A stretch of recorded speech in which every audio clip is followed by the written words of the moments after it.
Avec Véronique, chaque année, on pratique des jeûnes. Et donc, c'est vrai qu'on essaye de faire évoluer et faire connaître la cause du jeûne, qui est pour nous quelque chose d'assez bon.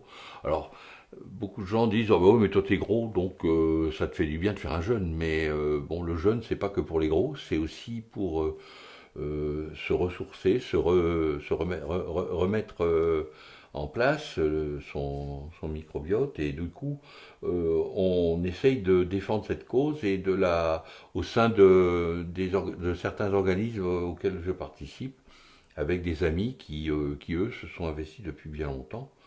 Alors ça, c'est des causes qui me paraissent importantes.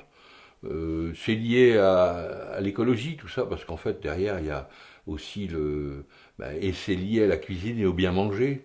Euh, Sans être vegan comme certains peuvent l'être, on est de plus en plus, on mange de moins en moins de viande, on essaye de plus en plus de s'orienter vers le bio, etc. Et on se rend compte que les dogmes qui consistent à dire qu'il faut 3 repas et celui-ci là, on s'aperçoit que c'est des inventions des industries agroalimentaires et pour nous faire consommer, et ce n'est en aucun cas une nécessité. Enfin, le jeûne, c'est quelque chose qui nous a permis de rencontrer plein de gens et de faire aussi de belles rencontres et de faire avancer cette cause parce que avec le jeûne, on s'aperçoit qu'on peut euh, soigner beaucoup de choses. Alors ça aussi, c'est quelque chose qui dérange beaucoup quand on dit à un médecin au Big Pharma qu'on peut se passer de leurs médicaments, ils n'aiment pas du tout ça. Parce que si vous dites à quelqu'un de manger moins, vous allez mieux vous porter, et c'est pourtant vrai, je pense qu'on peut moins manger et mieux manger et se porter beaucoup mieux. Et c'est ce qu'on essaye de faire. Alors je le fais mal puisque je suis encore toujours un peu trop en surpoids, mais pour autant, je défends cette cause avec beaucoup de violence. Je suis membre de l'Académie du jeûne thérapeutique. Là, c'est quelque chose qu'on essaie de développer et que moi, je m'en occupe plus pour la partie communication, pour essayer d'en parler, parce que je ne suis pas thérapeute du tout, mais je sais qu'il y a des médecins qu'on fréquente et qui s'intéressent à ce sujet et qui sont convaincus que l'avenir est dans cette façon de se comporter vis-à-vis de la nourriture. Lorsque tu parles du jeûne, tu entends quel jeûne, combien de temps, Ah, comment? alors le jeûne, il y a des tas de formes de jeûne. Alors, le jeûne banal, le fasting, comme on dit, c'est de se passer d'un repas, laisser reposer le système digestif pendant 16 à voire 20 heures. Ça, c'est quelque chose d'assez banal, facile à faire et qui permet de mieux se porter, mais faut pas s'attendre à des miracles si ce n'est celui d'être en forme.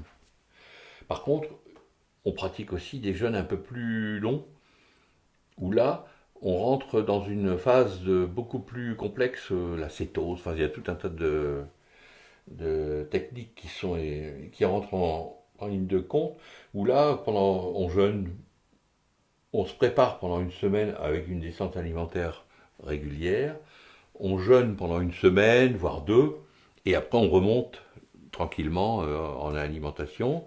Et donc là, il y a des phénomènes, parce qu'on laisse complètement au repos le système digestif, et là, bon, ben, on obtient des résultats, notamment en thérapie, qui sont assez bluffants et assez extraordinaires, quoi.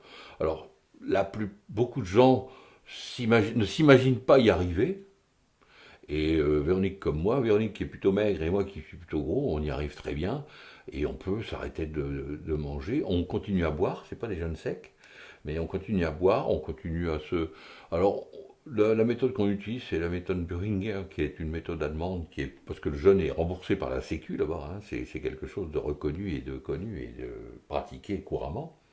C'est une méthode qui consiste à prendre le matin un petit jus assez concentré qu'on fait avec un extracteur et qui permet de sortir les quelques calories qui vont être, mais qui vont pas mettre en branle le système digestif de l'estomac, etc., tout le travail. Il faut quand même savoir que le système digestif consomme 60 à 70% de l'énergie est nécessaire, 60 à 70% de l'énergie qu'on avale est nécessaire pour faire fonctionner le système digestif.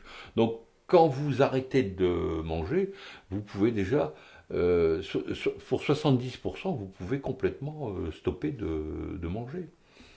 Après, les 30% autres, bah, si vous pratiquez des activités physiques, l'organisme n'est pas idiot, il va complètement naturellement vous maintenir les muscles en place et aller chercher là où il y en a, la graisse. Alors la graisse viscérale, par exemple, et qu'on a tous en trop, ou trop souvent en trop. Et du coup, bon ben ça, c'est une façon de libérer nos organes, comme le cœur, comme le foie, comme tout ça, qui sont entourés de graisse et qui vivent très mal cette situation.